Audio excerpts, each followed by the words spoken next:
Hey guys, welcome to another podcast. This time, to make up for the Duke likes the mist. Okay, he pissed him off. So to make up for that, we're gonna be reviewing the SpongeBob SquarePants movie. I know I know I originally said we were gonna go for the mask, but at the end of the day, since I'm obsessed with the SpongeBob SquarePants movie as of now, we're doing that instead. We can do the mask next time. Yes, so for those who don't know what the SpongeBob SquarePants movie it is SpongeBob's first theatrical film to be released since November 2004. And this is something that I think everyone has been like talking about over the last few years, or should I say until right now, because there were some talks that this movie was initially, and I mean initially, going to be the series finale of the series, but because of the because of the movie gaining so much popularity, Nickelodeon decided to renew this series. They decided to renew the series um from just for new seasons. And well, as far as I know, yeah, for some of you may know the NASCAR. No, sorry. SpongeBob could have been like, yeah, SpongeBob is a really popular series, but once we know about the later seasons, you soon understand why I think this movie really is the true finale, and we're gonna explain why. Mm-hmm. So, me personally, I enjoyed this movie. I really did. Since I used to watch this several multiple times. And it, well, let's just the in my now worn out DVD, but hopefully I get everything memorized because it's been a while since I've seen a film, but yeah. So here we go. Without further ado, let's get started with the SpongeBob SquarePants movie. So, of course, the movie starts off with a very interesting movie sequence. No, opening titles. We basically get the Paramount Pictures logo, but once we get to the Nickelodeon movies logo, um, I must admit though the music is actually really good to hear. Mm-hmm. And the visuals, That's true. Too bad the Nickelodeon movies logo doesn't use that. They don't use that logo anymore ever since 2004. Later that like all later that like in the later logos you just get like um you just basically different you get different kinds of variations of logos, and that was it. But like I said though, but that opening that the but that Nickelodeon movies logo is actually really fun to see. yeah. So after that, the movie starts off with showing a group of pirates who somehow were finding tickets to the SpongeBob movie from a treasure chest. Mm-hmm.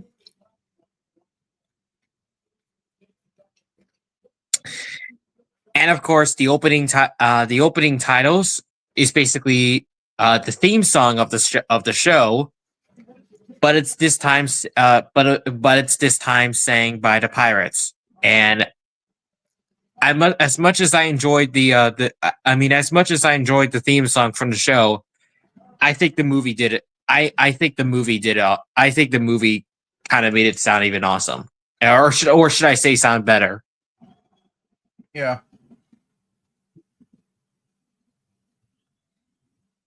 So during the opening sequence, during the opening sequence and the song, the pirates all set sail on the Bounty and enter a theater and raid the snack bar. But of course, they then sat down to see the film. And of course, the actual movie shifts it to a emergency at the Krusty Krab. Well, before that, it started as like a simple narration from Tom Kenny, from the French who does the French narrator, but it then transitions to a very unexpected transition from calm to a very rather emergency, a serious emergency that is. Yeah. I wasn't even expecting the narrator to get confused too. Like, what's happening right now? Yeah.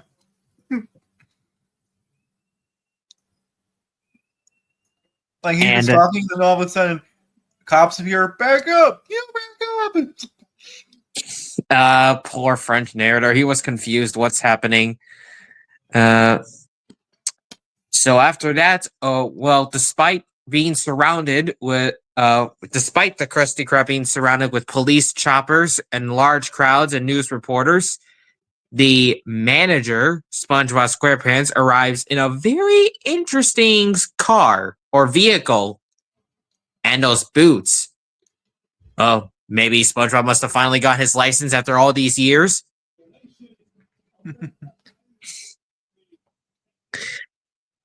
And of course, what was the emergency, you may ask? Well, Mr. Krabs stated that it's a simple order, a Krabby Patty with cheese. But when the customer took a bite, no cheese!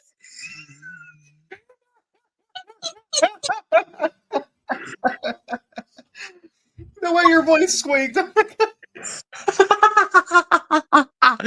I'm sorry, but that was too hysterical. Mr. Krabs being dramatic.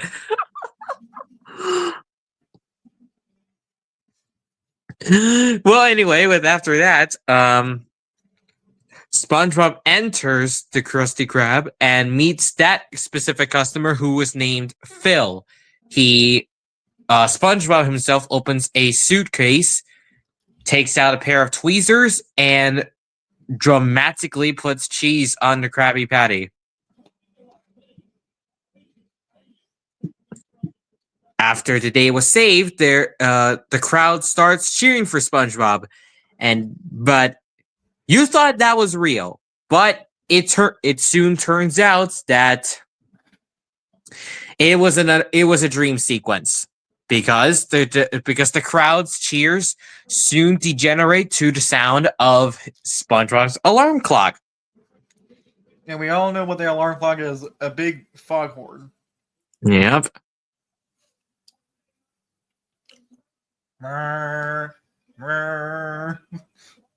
Yeah, that foghorn still used after 26 years. I'm surprised that alarm clock didn't age.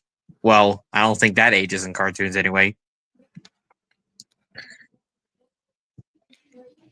So, of course, after waking up, SpongeBob gets excited for the grand opening of the Krusty Krab 2, where Mr. Krabs is going to be chosen as the new where Mr. Krabs is going to choose who is going to be the new manager.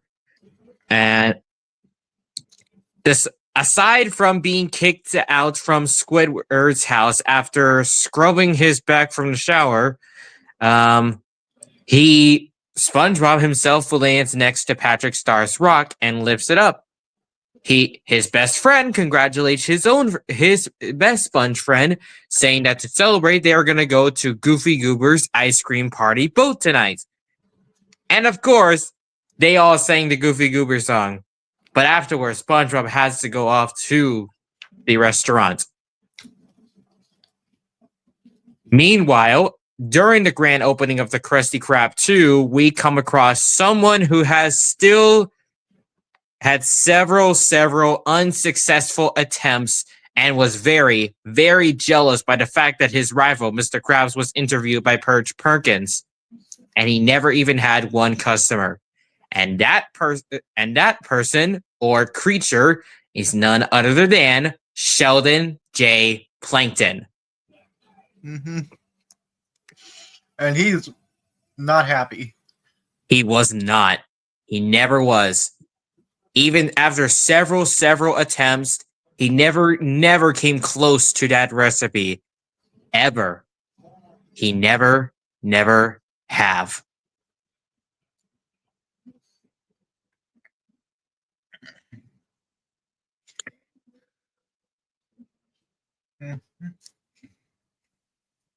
He never still has after all these years.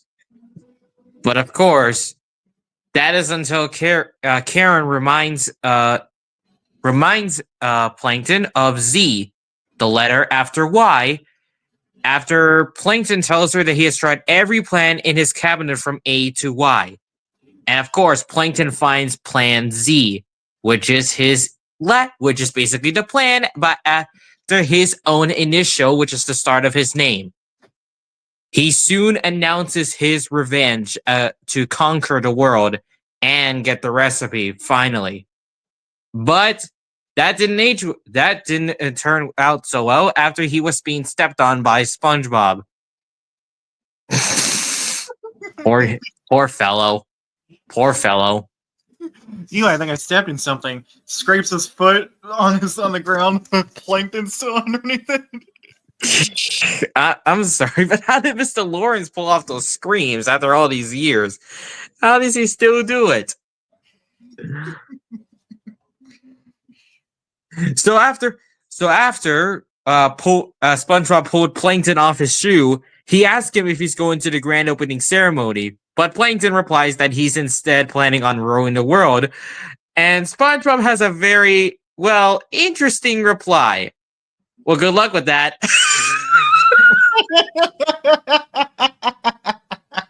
Well, good luck with that.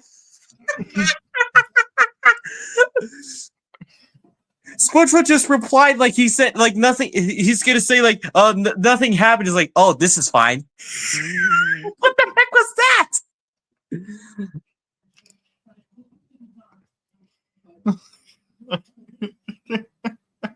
Oh my goodness. I'm ready. Promotion.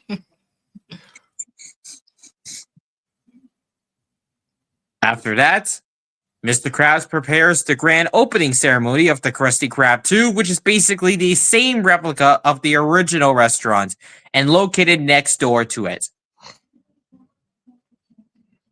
And here comes one of the most heart-wrenching moments ever, because you thought SpongeBob would actually accept his promotion to be the manager.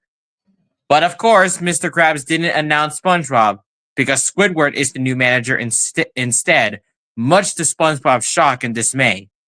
SpongeBob's boss tells him that he's too young to handle the task, or else he could be, a kidager. And of course, he sulks away. SpongeBob walks away in depression, but he was not aware something very, very unexpected came around. Patrick appears in the air while naked with a banner on his butt cheeks. and somehow crashes the promotion. And after that, he's like, did I miss something? Did you all see my butt? Okay. I don't understand Mr. Krabs here. SpongeBob is like supposed to be 30. He's supposed to, yeah. What do you think SpongeBob is? 6 years old because of his buck teeth? He's not Tomato, you know. He's like 30. Yes, Squidward is older than SpongeBob, but Patrick and SpongeBob are literally the same age. I'm assuming their SpongeBob is older than his girlfriend, but probably so.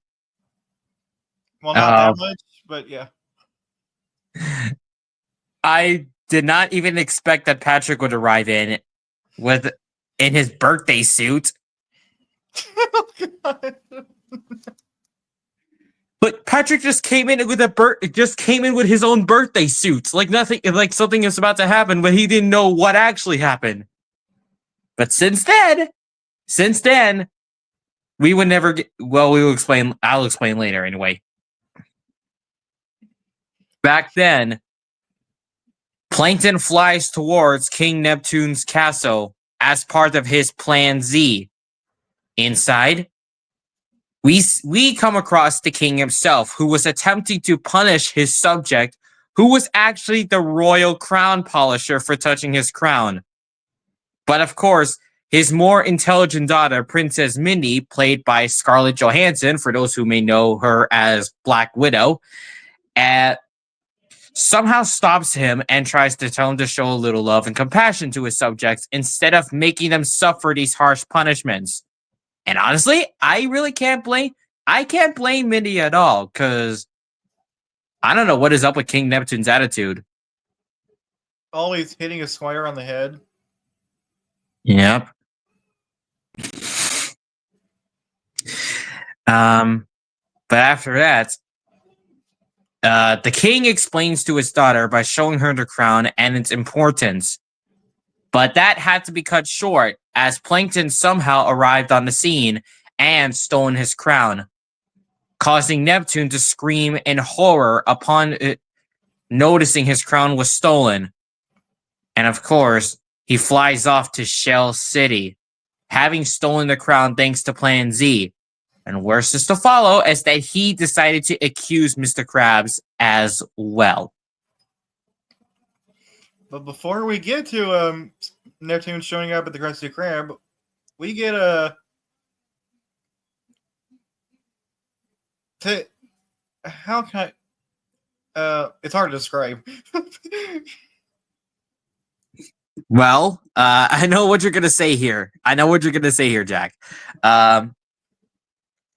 Of course, SpongeBob was at the Goofy Goobers ice cream party boat, but his celebration didn't go as planned. Patrick arrives thinking SpongeBob is the manager and somehow ignored what happened back there. At least he's not in his birthday suit this time. Like, what was that all about? What is that all about? What is that about? Trying to be on his birthday suit all day long? Too soon? By the way, the ice cream party boat kind of reminds me of Chuck E. Cheese in a way. Yeah, it's Chuck E. Cheese's, but without the mouse and a pizza and the arcade and all that. Yeah, it's just like this giant animatronic clock above the stage, and on stage there's this guy in a there's this fish in a peanut costume, and yeah. Of course, SpongeBob was about to leave when he was too heartbroken to say that he's too young. But of course, Patrick orders a triple Gooberberry Sunrise, aka a very, very tasty ice cream treat, if you ask me, which causes his best friend to come back in interest, lightening up the mood a bit. And this is probably something a little bit hilarious thinking about. Because after SpongeBob and Patrick ate several dozens of sundaes, burying the poor waiter in ice cream, continuously demanding his attention, they became quote unquote drunk from all that ice cream and passed out overnight, experiencing hangover symptoms the following morning. And that's the hilarious bit. You don't get because people in real life get drunk from drinking, but SpongeBob and Patrick decided to make it kid friendly by making them think they're drunk in ice cream. Nickelodeon, you are so clever. You're clever on making things kid friendly here. Like literally going up on stage. That poor peanut. And those kids were so confused, like, what happened? Why are there two random men on the stage? Yeah, I'm not surprised there's no security being called anyway, because they didn't even care.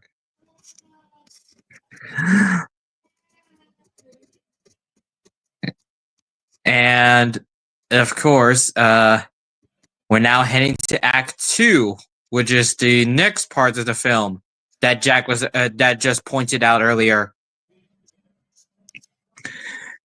Aside from after the very unexpected turn of events from SpongeBob and Patrick's hangover at the ice cream party boat, King Neptune arrives at the Krusty Krab after receiving evidence planted by Plankton of Mr. Krabs stealing his crown, which is a note that says, "I stole your crown, signed Eugene Krabs." And of course, Neptune threatens the crab by telling him to relinquish the crown to him at once by unleashing his magic Triton at him. And Mr. Krabs, however, he denied stealing the crown. And because he's like, not because that he's trying to play the victim, but he's just saying the truth. He is really, really saying the truth. And it wasn't even him who stolen it. But that didn't go well, as King Neptune got so angered by the fact that the phone said that the crown was sold to Shell City. Still, brother. No.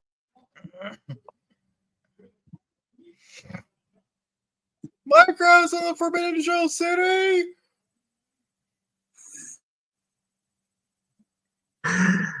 The only hilarious thing I know is that the scream, and then Plankton just hears the scream like nothing happened. Like, what's going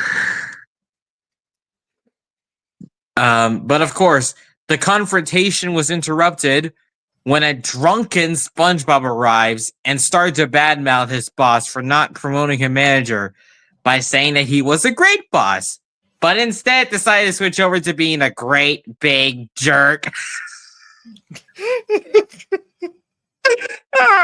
SpongeBob's crash out. Oh, God.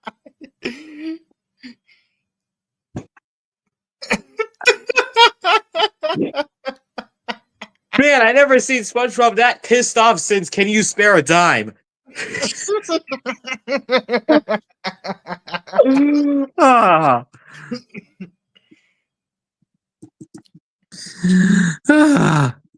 You see? A great boss! His face. Oh, God.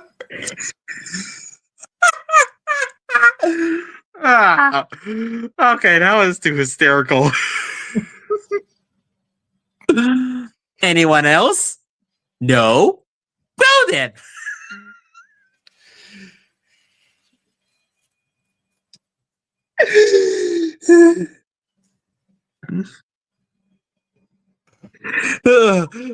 I'm sorry. I didn't mean to start going crazy.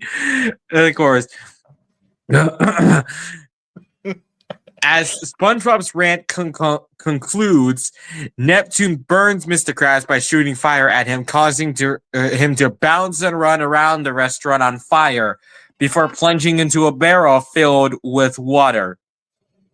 Upon realizing the severity of the situation, SpongeBob returns to his normal self and stops the vengeful merman from burning Krabs by telling him it is rather harsh to kill someone over a crown. But Neptune's hair is thinning a bit. Oh, boy. And this is another hysterical part. Basically,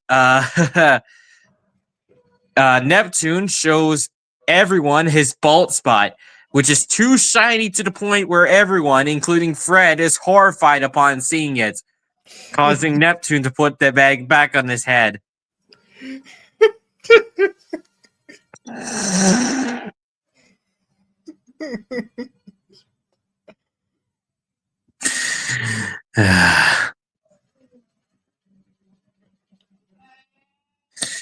So after that,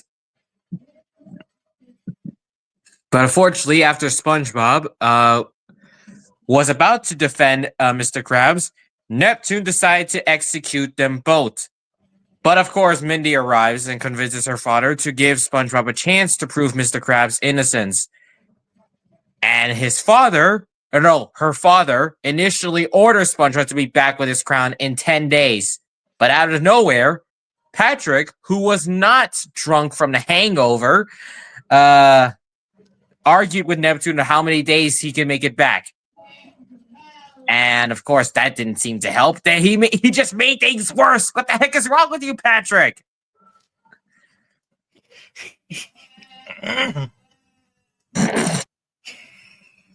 Mr. Krabs Homer Simpsoned him. Homer Simpson him. Oh, that is so true.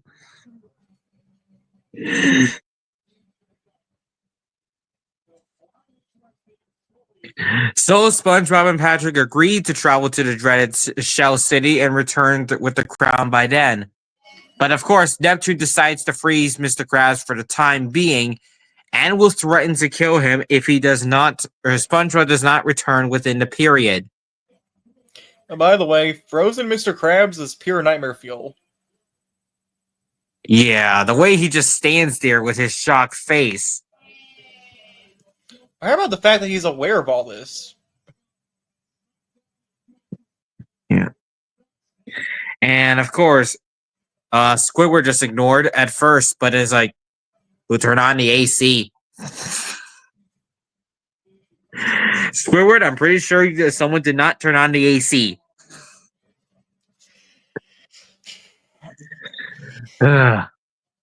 Well, before SpongeBob and Patrick depart, Mindy, whom Patrick develops a crush on, gives the two a magical bag of winds to return home with and warns the pair about the trip, saying that the path to Shell City is dangerous. And of course, the outskirts of the city were guarded by a giant Cyclops. And, yep, well, you're going to see who that Cyclops is later then. Yeah. With 10 days, I mean 6 days to retrieve the crown, SpongeBob and Patrick decide to take the Patty Wagon, a car shaped like a Krabby Patty, and of course, SpongeBob does not need a license to drive a sandwich at all, so what's the point? After that, they reach to a gas station located on the county line, where, of course, we come across someone, the hillbilly owners, who laugh at them, finding the duo and their vehicle with stupidity. Are they laughing at us? They're laughing next to us. Man, those two guys are jerks. Yeah, honestly, they really were jerks. Like, why would they laugh? Like, what's so funny about it? Did they see like some kind of outdated TikTok trend? Wait, TikTok wasn't even born yet.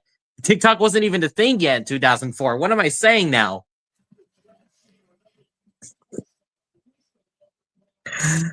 And of course, those hillbilly owners who actually were jerks tell the two that they would not last for 10 seconds over the county line. But when they cross the line, someone out of nowhere immediately steals their car. And that is when SpongeBob realized they lasted. That's when SpongeBob and Patrick realized they lasted for 12 seconds and began laughing at the hillbillies who were dumbfounded by their idiocy and continue on foot. Yeah. And of course, meanwhile, Plankton's Plan Z somehow was really successful, obtaining the secret formula and begins serving Krabby Patties at the chum bucket. And of course, poor frozen Mr. Krabs can only shed a frozen tear upon realizing that he had been set up. Yeah. Poor Krabs. Yeah. I was about to point that out, but yeah, that part is kind of sad, you know. That was sad. I don't even understand why Mr. Krabs wasn't really that cheap. I'm sure, even though he accused Squidward on stealing his dime in season 3, but I don't think Mr. Krabs would deserve that. I Right. just don't think he does. I know who really, really deserves that. Um, the post movie season, Mr. Krabs. Yeah. But you know what? The post movie seasons are not canon. They were not. They were not. After that, after Plankton starts selling the Krabby Patties at the Chum Bucket along with free bucket helmets, Karen reminds him that the fact that Neptune will likely turn his wrath on Plankton if SpongeBob and Patrick manage to make it back with the crown. But it is revealed that Plankton hired a professional mercenary to ensure that the two will not return. And that mercenary was known as Dennis, played by Alec Baldwin, who was passing by the county line and unexpectedly ripped off the hillbillies' mouths for laughing at him and continues his hunt. You know, for kids. Yeah. You know they deserved it. Yeah, from the way I see it, yeah. Later then, SpongeBob and Patrick found their car parked at the Thug Tug, a bar for tough, muscular fish. If you don't count the salty spittoon. Yeah, that episode.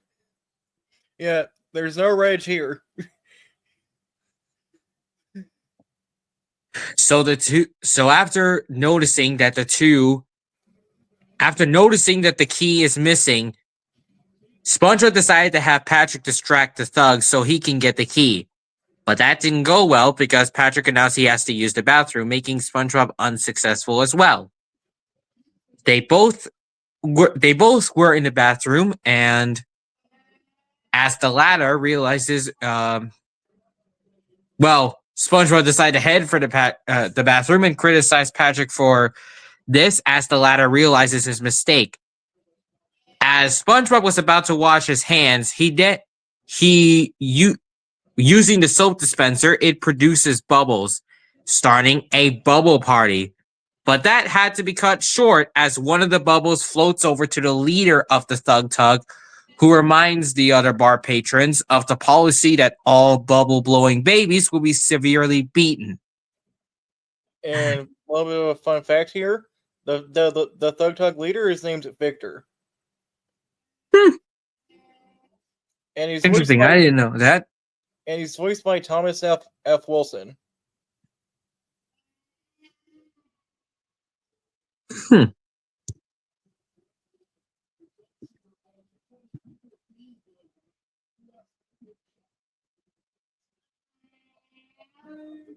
Oh, that guy from Back to the Future. Okay, then. Yeah. Back to the film. They were the bar patrons in the Thug Tug were going on a baby hunt, and they know how to weed them out. Oh God.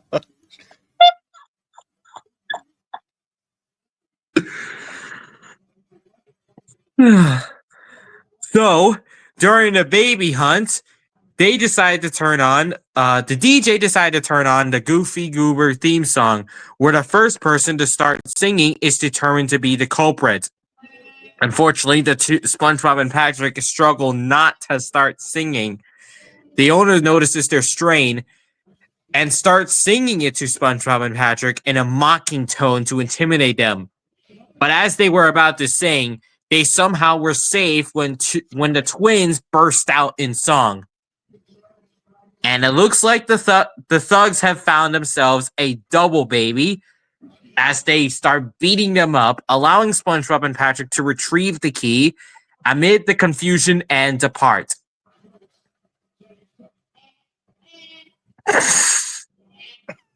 That was unexpected.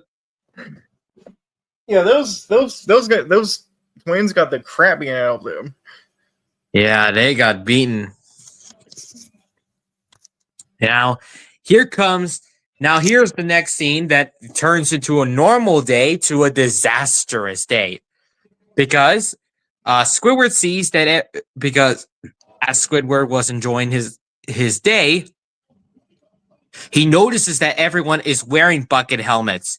He went to the chum bucket to confront Plankton, who was the one who actually stole King Neptune's crown to get the Krabby Patty formula, and was the one who accused Mr. Krabs. But as Squidward was about to report Plankton to King Neptune, Plankton presses the button on Karen's base, which activates a mind control device, revealing that the buckets were also mind control as well. And of course, Squidward tries to escape, but the enslaved citizens unfortunately cornered and captured, turning him into a slave off screen. Noticing that no one is left to stop Plankton. And his screams of terror are horrifying.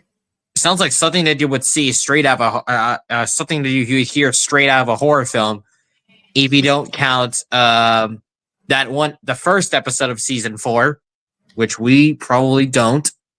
That scene actually is like a horror film. Like the way the colors, go darker. If you know what I mean, like. Yeah, and the music as well. We really can't forget that. Just the shot of Squidward huddling in the corner, screaming in terror as the enslaved customers like reach down to grab him. Yep. That's terrifying. Indeed, really, and I think the SpongeBob movie is PG. I think because I know it is not rated G or anything. Because it is rated PG. Yeah. So I thought I knew because I know it wouldn't be rated G. So why would SpongeBob be rated G? Because it makes zero sense. After that horrific scene, we cut back to SpongeBob and Patrick, who were laughing over their victory at the Thug Tug. And Patrick decided to mock the leader of the Thug Tug by saying, "We're on a baby hunt. We don't know how to weed them out."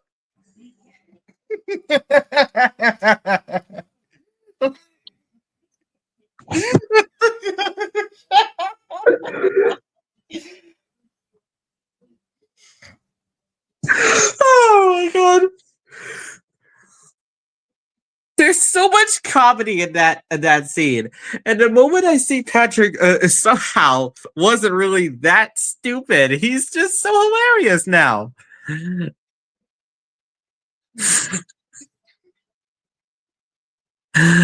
Well, after that, okay, back to the film.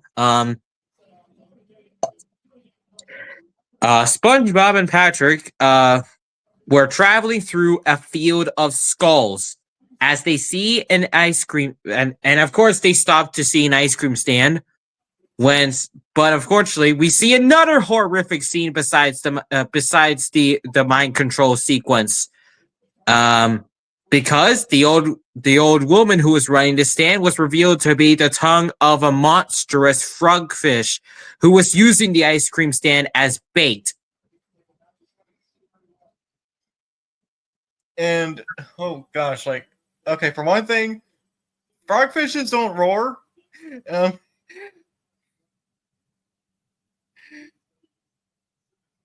Like this thing roar, like it roars. Like it. Yep. It's freaking terrifying as crap as F. Or as heck, I don't know. Like the shot of it running towards the camera with SpongeBob and Patrick in the foreground screaming their heads off. Terrifying. But in the middle of that whole chase sequence, we cut back to Dennis. Yeah. We somehow cut back to Dennis, who was crushing a skull. Wow. Terrifying. Yeah, before that, when he like gets confronted by Victor. Oh yeah. Oh, I forgot. Yeah. And of course that And of course, the Thug Tug boats got sunk like Titanic. Really? Let's be honest, Victor got away to dessert. Got away to dessert. Yeah, he had what's coming anyway. After that, we cut back to the chase sequence once again.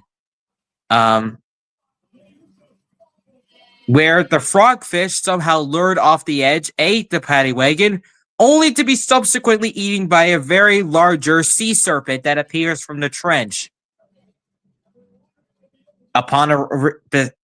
Although recovering from the shock of what they just went through, and aside from the meme faces that SpongeBob and Patrick made, they lost the car again, and only this time for good.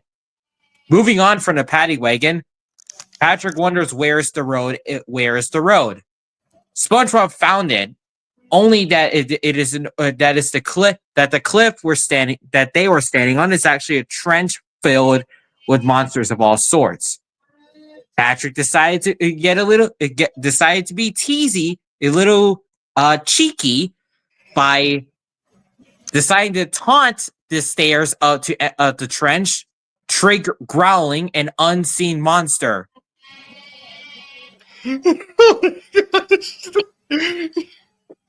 Patrick wasn't even scared at all. Like, what the heck? Hey, look, it's making noise. Patrick wasn't even aware that a monster was there.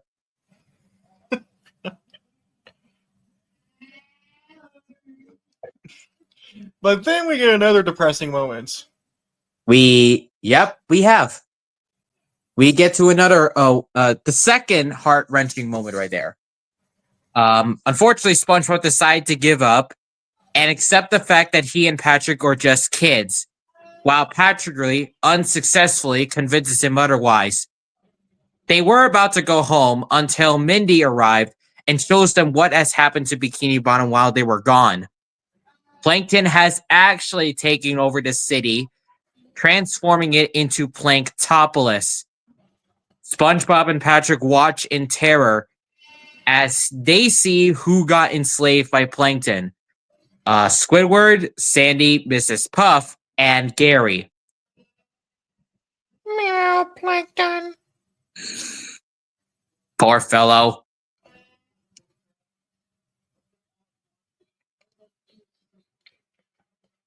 After that unexpected sequence, or a terrifying sequence, Mindy tries to encourage the two that despite their young age, they can still do what must be done. But SpongeBob believes that everybody he knows is a goner, causing him and Patrick to cry their eyes out, being distraught by the sight of their home being turned into a nightmarish mess. Quote unquote young age, they're like 30, and then that's when you get finished crushing the skulls and Yep. So after that, after the two stopped crying, Mindy gives the two fake mustaches in the form of seaweed, convincing them they are now men.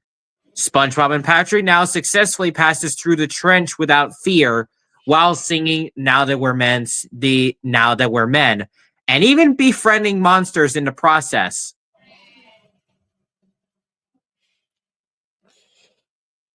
Now, it's just this movie suddenly becomes a musical halfway through. No wonder why the SpongeBob musical was a thing now. Like it isn't until near the climax where it becomes a musical.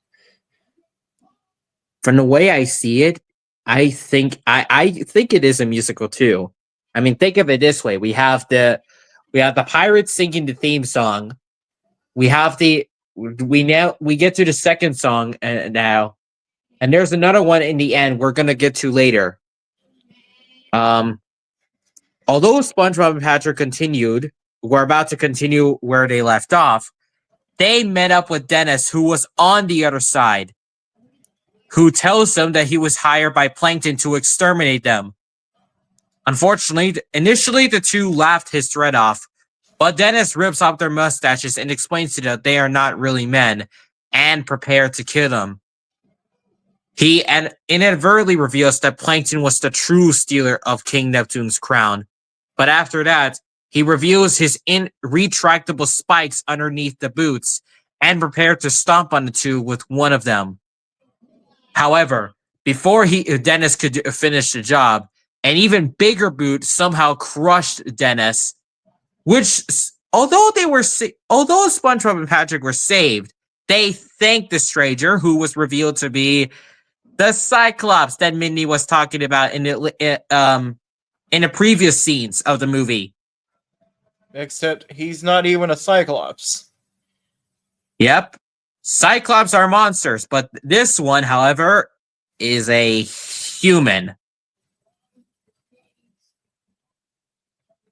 How could how could the Cyclops could actually actually run fast when he's underwater? Because usually people swimming underwater, so like they can't even run that quick. They're just like, I don't know, they're just treading or swimming or whatever they're doing. Well, he wasn't really running, he was slowly stomping. Yeah. There's one thing that doesn't make sense when this movie airs on Nickelodeon itself. I think that when the movie after the Cyclops abducts the duo and takes him back to his lair, it just cuts to a commercial break, like you're doing some kind of cliffhanger. Like, okay. Like, we just saw who's got to be quite possibly the most terrifying character in the whole freaking series. Yeah. Nickelodeon, why would you like cut that off to a commercial break after that when you air this on the TV? Like, come on, man. Why do you do that? Why do you do that to us? This ain't no creepypasta type crap. I mean, that guy is terrible. We never see his face for one thing, because he's always wearing that dang helmet. Yep. And, oh gosh, the breathing and... At least it wasn't Darth Vader breathing, you know? Yeah, but it's still, this guy's terrifying. Yep. After that, after a black fading transition, SpongeBob and Patrick wake up in a goldfish bowl filled with water and sedimentary pebbles. They found that the Cyclops was making knickknacks from dead sea creatures, much to their horror. And of course, and after that, they realized they were next, as they were taken out of the bowl and put on the table under a heat lamp and start to dry up. As the Cyclops was taking a bathroom break, SpongeBob claimed they had failed, but while he was muttering that they never made it to Shell City, Patrick notices and points out the sign reading Shell City, Marine Gifts, and Sundries. And as further affirmation, they see King Neptune's lost crown sitting on a cushion nearby. They both shed a tear of joy and begin singing the Goofy Goober song one last time, as they all shrivel up and their faces become smaller. As the two tears shed merge into a single heart-shaped tear, the faces of SpongeBob and Patrick vanish and became the real-life and dried-up equivalents of their species, indicating they both died. Back in the theater, all of the pirates begin to mourn the loss of the two. They're like, yeah. The saddest scene in the whole freaking series. Yep. And it's really heart-wrenching. Yeah, very heart-wrenching. A lot of kids cried back then. And adults.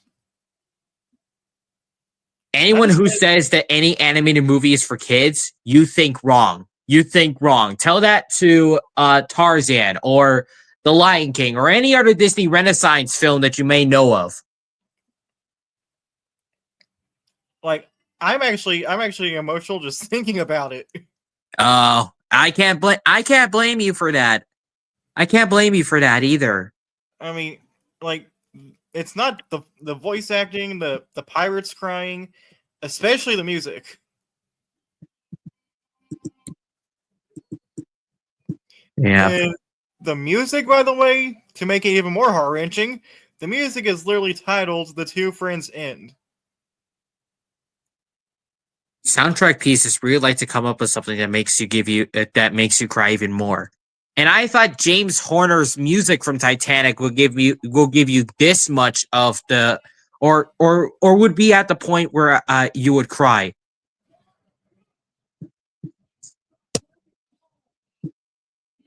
You thought you thought it was over. Uh, it isn't, because the captain's parrot points out that the movie isn't over yet.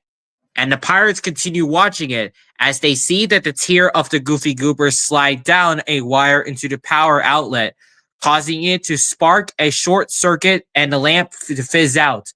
The sparks let out smoke, which rises up and activate the fire suppression sprinkler system. And although SpongeBob, as the water drips from it, the duo get saturated colors and become animated again upon revival, which makes the entire audience and not just the pirates in the theater cheer. You never saw that one coming. Yeah.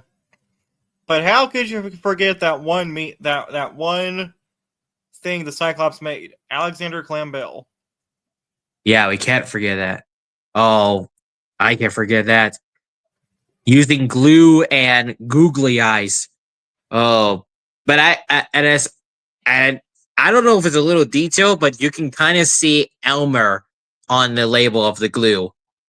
Because it's hard to see, but the glue is actually kind of dirty, and I think the sticker is kind of about to wear out. But as an adult, I can still notice the Elmer label on there.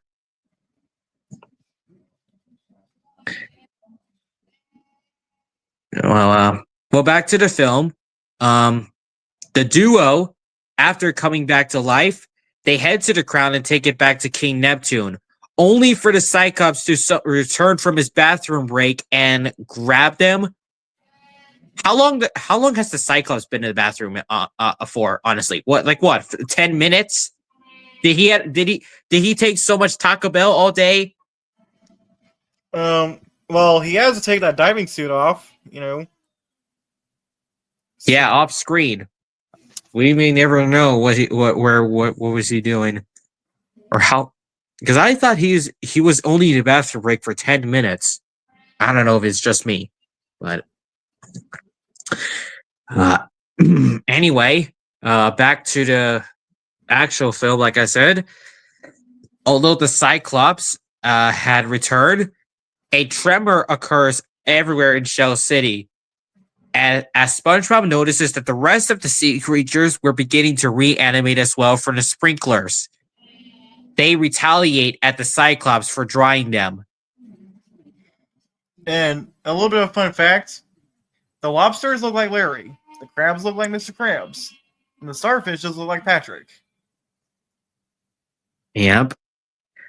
I think the funniest thing about about those creatures in Shell City beating up the Cyclops is that the mariachi band were the only ones who weren't involved. They just continue playing the music like nothing happened. It's like, this is fine.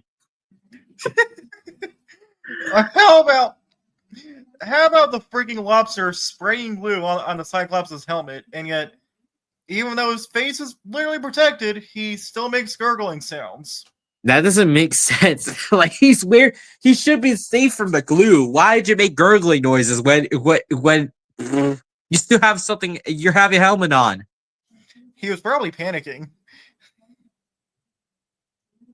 Aside from the growls and the noises that the Cyclops made, the only words you hear is "uh-oh." Yeah. After that escape, after a SpongeBob and Patrick's escape, SpongeBob reads the manual of the magical bag of winds, but Patrick mindlessly after mindlessly following the instructions, accidentally releases it, leaving them stranded on the beach.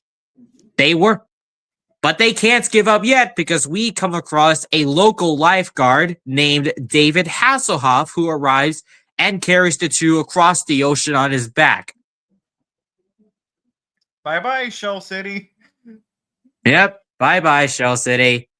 Like, I like the fact that it's on a beach. Like, it's just funny. Like, well, it's just like we see people in the background.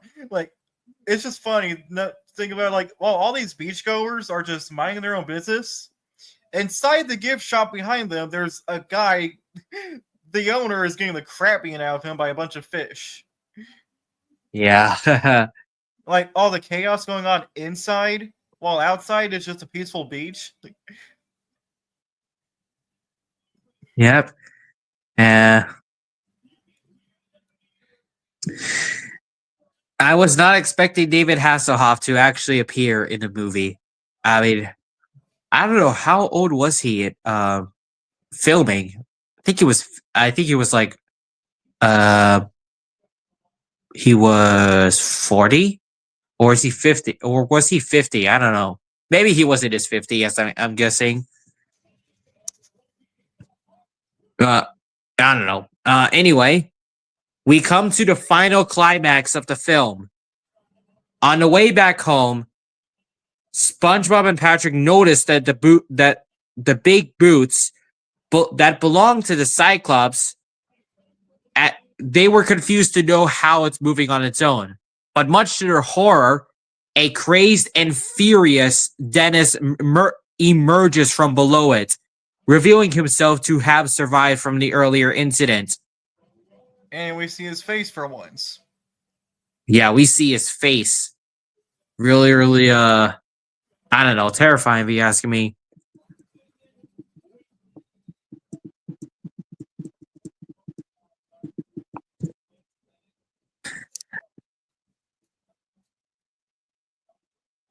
As Dennis plans on finishing the job Plankton gave him more than ever, he goes after the duo with his dagger in hand. SpongeBob begs Patrick to run, but the latter refuses and tries to stop the sociopath, which only gets him slapped all the way to the left foot, causing him to change his mind and yell for SpongeBob to run for it. So SpongeBob does so. And unintentionally stabbed unfortunately, Dennis unintentionally stabbed David while doing so. SpongeBob ends up losing his balance on the right leg, but when Dennis tries to finish him, the yellow sponge makes a long jump to the other side. However, Dennis immediately runs onto the left leg off screen and corners SpongeBob, who attempts to reason with Dennis by bribing him with $5 goober dollars. Dennis wasn't interested, but SpongeBob continues trying to de-escalate the situation by giving him bubbles. Through the winds, causes a steam of bubbles out of the wand and into Dennis's eyes, blinding and further infuriating him. My eyes. My eyes. That really was that was unexpected. Well, after the two reunited, they look up and see Dennis's spiky cleats for the last time. As he was about to stomp on him with his boot, Dennis ends up being knocked into the ocean by a floating sailboat. Relieved that Patrick and SpongeBob have been finally taking care of Dennis, Patrick awkwardly bids farewell to Dennis's defeat. So remember when SpongeBob replied to Patrick, "Good luck." Plankton. Good luck with conquering the world. Well, Patrick decided to do something else. See ya. I'm sorry. SpongeBob and Patrick are just savages. Oh, man. I wonder if Alexander Flamel also came back to life and attacked the Cyclops. You may never know. Yeah, I wonder where was he off screen in the film. After the defeat of Dennis, we come to the final climax of the movie. The duo arrives over in Bikini Bottom on March 14th, the day the Krabs fries, or should I say, the day the Earth blew up, as a pun for the Looney Tunes movie that just came out this year. Too soon?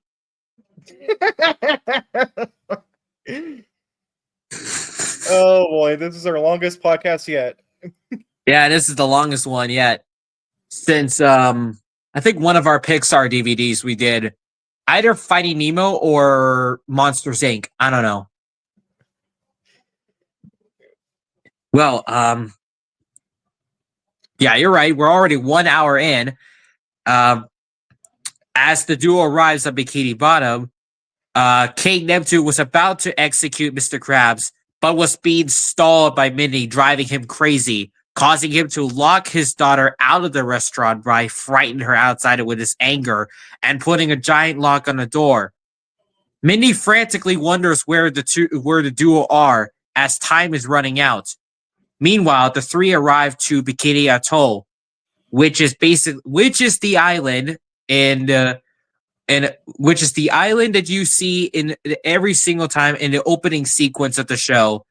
And also, I think it's located in the Marshall Islands in the Pacific Ocean.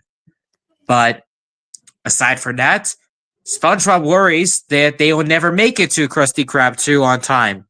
But in response, David Hasselhoff himself opens his pectoral muscles, readies the duo, and shoots them down into Bikini Bottom at a fast speed, where they crash through the roof of the Krusty Krab 2. The crowd deflects a fiery blast from the Neptune's magic trident that nearly killed Krabs, and unfortunately, the beam launched up the surface, inadvertently burning David. Although he survived. And all we get is a casual Ow. That's a sarcastic ow. That's a very sarcastic ow. He just pretended like nothing happened. So much funny stuff happening. I don't know why. I hope David Hasselhoff is okay. Of course he's okay. He's fine. He's just a little he's fine. He's fine, guys. Don't worry. He's fine.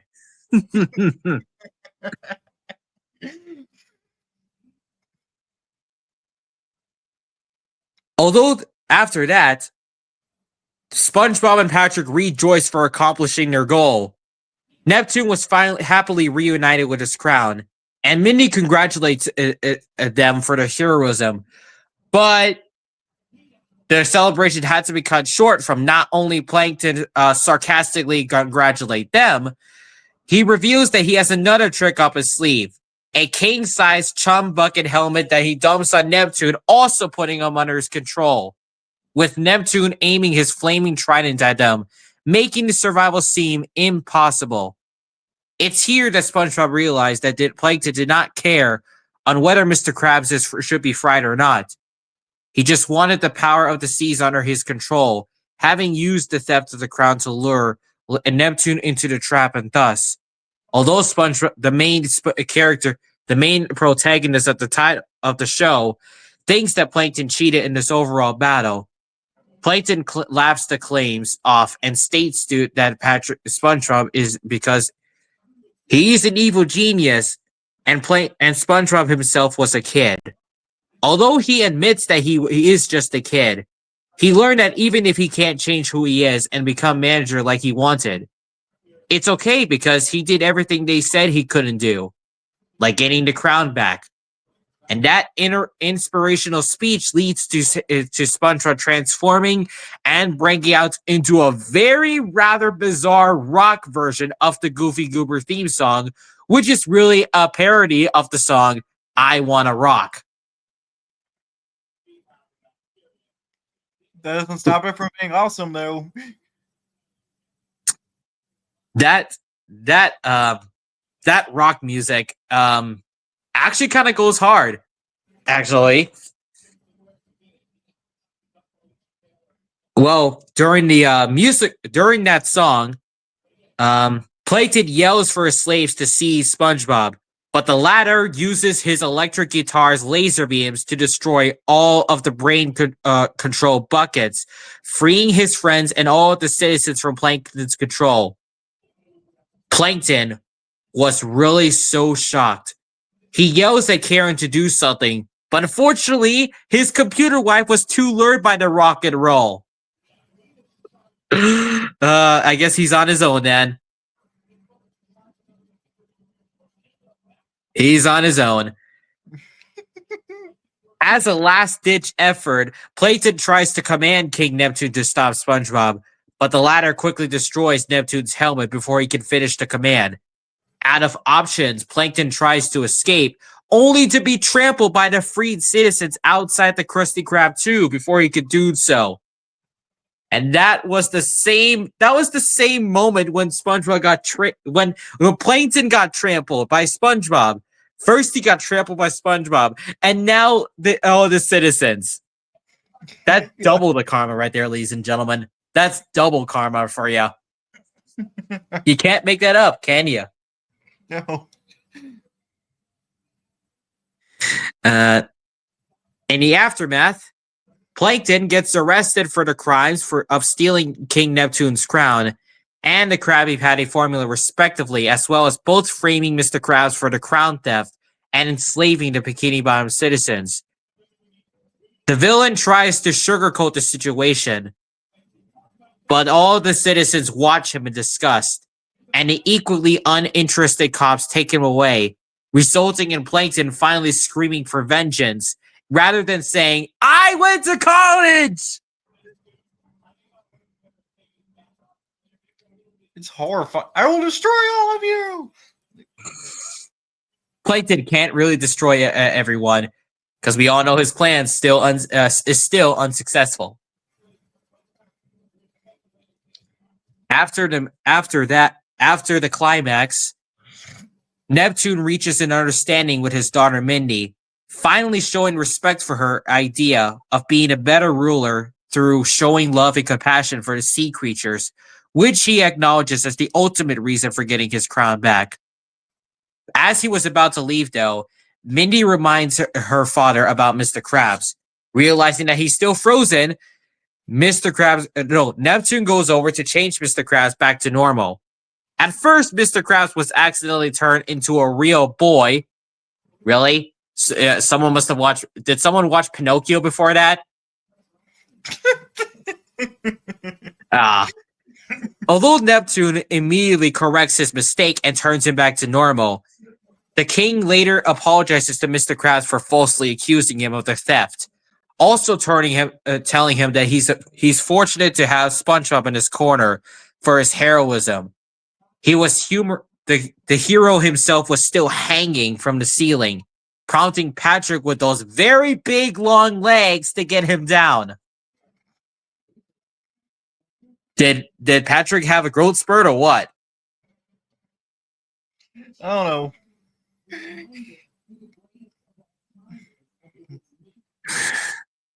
So after Patrick got his best friend down, King Neptune lowers Mr. Krabs so he can show SpongeBob his appreciation.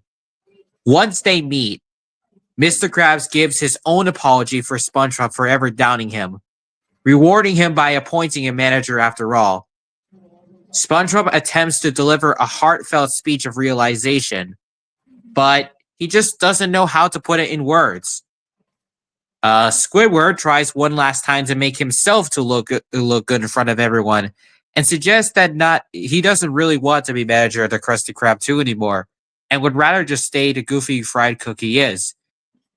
But SpongeBob later swipes the manager name tag from Squidward's hands, letting him know that he got the moral wrong and that his fly was down. Eagerly taking the position just given to him, an elevated SpongeBob ends the movie by jumping in midair, exclaiming that this is the best day of his life.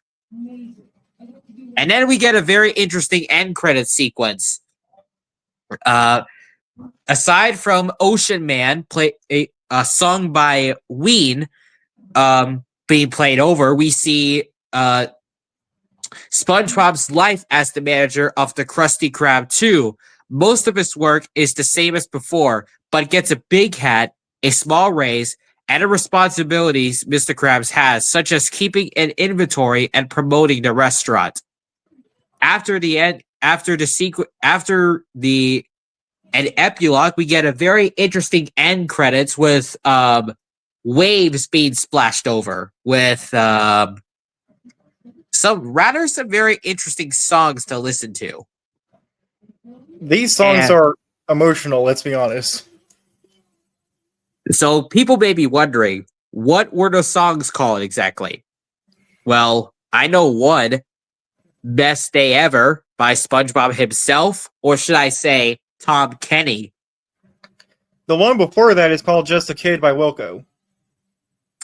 And then we have a very interesting song by the Flaming Lips called SpongeBob and Patrick Confront the Physic Wall of Energy.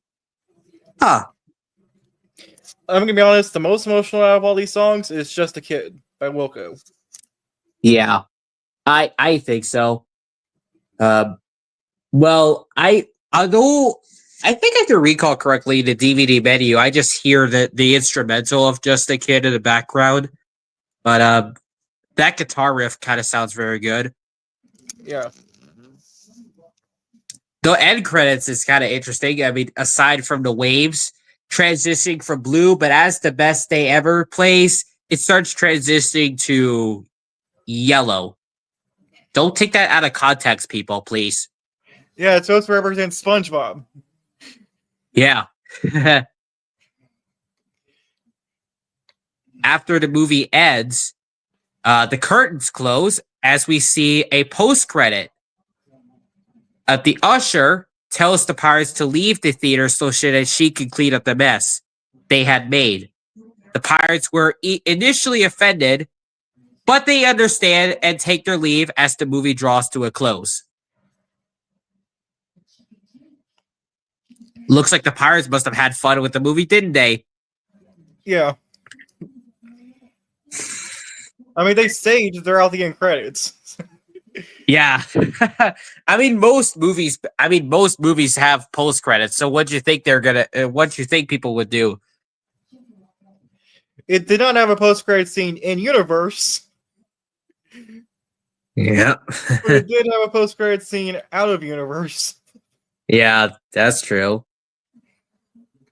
We get the post-credit scene, not the pirates. They're the post-credit scene. Yep.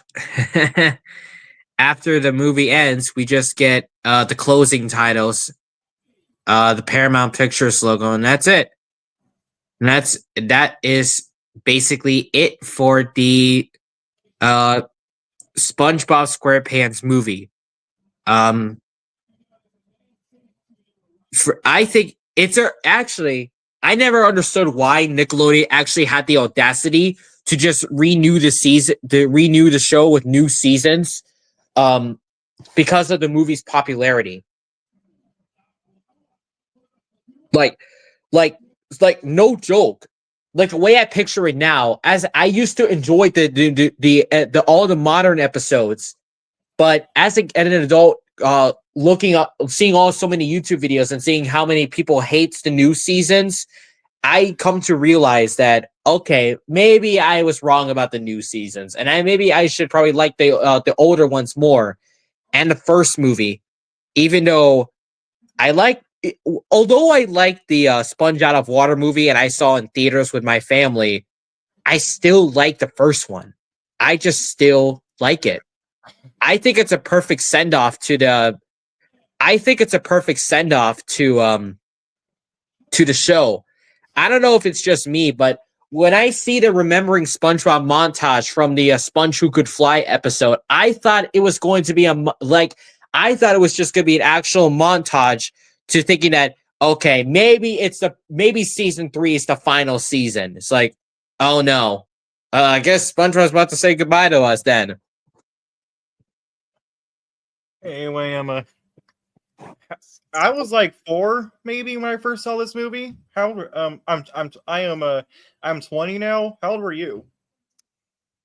I think I was. I think I was. I don't know. Maybe I think I was 4. Maybe when I watched this film. Now I'm 9. Now I'm 19. Yeah. Anyway, so really good movie. If you haven't seen it, why would you not see? Okay, guys, if you haven't seen this movie, why would you not see it? Go watch it. Go ahead and watch it.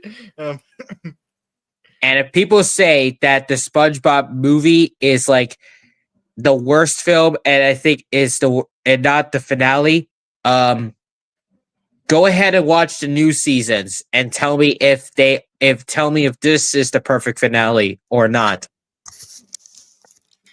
anyway, so yeah, next podcast maybe on Wednesday. I think we're gonna do we're gonna do the mask. Yep. See you everyone.